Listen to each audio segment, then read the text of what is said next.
Welcome to our channel. So ఈ వేసవి కాలంలో దొరికే పచ్చి మామిడికాయతో ఎన్నో రకాల రెసిపీస్ అయితే చేసుకోవచ్చు. అందులో ఈ మామిడికాయ రా మ్యాంగో అయితే పచ్చి మామిడికాయని తీసుకొని మనమైతే తురుము చేసుకొని పచ్చడి పెట్టుకోవచ్చు.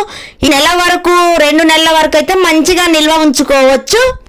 మనకి కేవలం ఈ వేసవి కాలంలో దొరికే పచ్చి మామిడికాయ తినడం వల్ల మనకి ఎన్నో ప్రయోజనాలు అయితే ఉన్నాయి. అమ్మమ్మలు చేసే మామిడికాయ తురుము నిల్వ పచ్చడి, ఇంకా ఈ మామిడికాయ తురుము పచ్చడి అయితే రుచిగా ఎక్కువ రోజులు నిల్వ ఉండాలంటే ఇలా చేయండి. ఇంకా ఫస్ట్ టైం చేసిన పర్ఫెక్ట్ గా రుచిగా వస్తుంది. ఈ మామిడికాయ తురుము నిల్వ పచ్చడి పక్కా కొలతలు ఎవరైనా ఈజీగా చేసుకోవచ్చు. తురుము నిల్వ చేస్తే ఎక్కువ రోజులు నిల్వ ఉండి రుచిగా ఉంటుంది. తురిమిన పచ్చి మామిడికాయ పచ్చడి, మామిడికాయ తురుము అయితే బాగుంటుంది. కేవలం 5 నిమిషాలలో ప్రిపేర్ చేసుకోవచ్చు. లేత పచ్చి మామిడికాయలను తీసుకొచ్చి అండ్ కడిగి తుడిచి ఆరబెట్టుకోవాలి.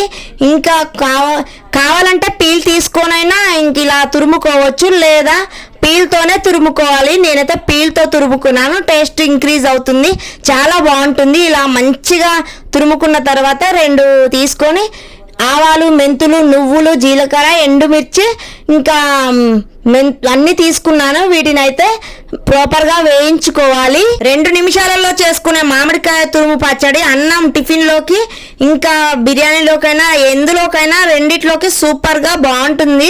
నెయ్యి, పప్పు, తురుము పచ్చడి వేసుకొని తింటే మాత్రం వేరే లెవెల్ అండి, చాలా టేస్టీగా ఉంటుంది. వాళ్ళు చేసే పద్ధతిలో మామిడికాయ తురుము పచ్చడి రుచి అమోఘంగా ఉంటుంది. మామిడి తురుము వెల్లుల్లి పచ్చడి పక్కా కొలతలతో ఇంకా అదిరిపోయే రుచితో చాలా టేస్టీగా ఉంటుంది. తురిమిన 2 కప్పుల వరకు తీసుకున్న పచ్చి తురుము మామిడికాయ తురుము అండి.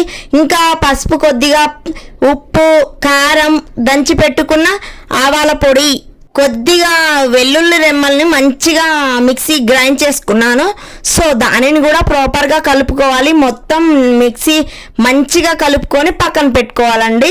ఇవన్నీ ప్రాపర్గా కలవాలి, టేస్ట్ బాగుంటుంది. నోరూరించే పచ్చి మామిడికాయ పచ్చడి అయితే ఇలా చేస్తే చాలా రుచిగా ఉంటుంది. ఇంకా పచ్చి తురుమునైతే మంచిగా కలిపి పక్కన పెట్టుకున్నాను. ఇలా ఎల్లిపాయలు ఇవన్నీ కరివేపాకు, ఎండుమిర్చి ఇవన్నీ తీసుకొని ప్రాపర్గా మంచిగా తాలింపు అయితే వేసుకున్నాను. కొద్దిగా పసుపు, తాలింపు గింజలు, జీలకర్ర ఇవన్నీ యాడ్ చేసుకొని ఇంకా పచ్చి తురుములోకి అయితే వేసుకుంటున్నాను. సో ఇవన్నీ కలపడం వల్ల చాలా టేస్ట్ అయితే ఇంక్రీజ్ అవుతుంది. పచ్చి మామిడికాయ పచ్చడి పుల్ల పుల్లగా, కారం కారంగా, నోటికి చాలా రుచిగా ఉంటుంది. మార్కెట్లోకి ఈ మామిడికాయలు వచ్చేసాయి. ఇలా కొత్తగా పచ్చడి అయితే ట్రై చేయండి, బాగుంటుంది, చాలా టేస్టీగా ఉంటుంది. ఇంకా సంవత్సరం పాటైనా నిల్వ ఉండే ఇంకా పచ్చి మామిడికాయ తురుమండి, చాలా బాగుంటుంది. చాలా టేస్టీగా అన్నంలోకైనా, చపాతీ, పూరి, పరోటా ఎందులోకైనా ఈ పచ్చడి అయితే చాలా టేస్టీగా ఉంటుంది. Please subscribe.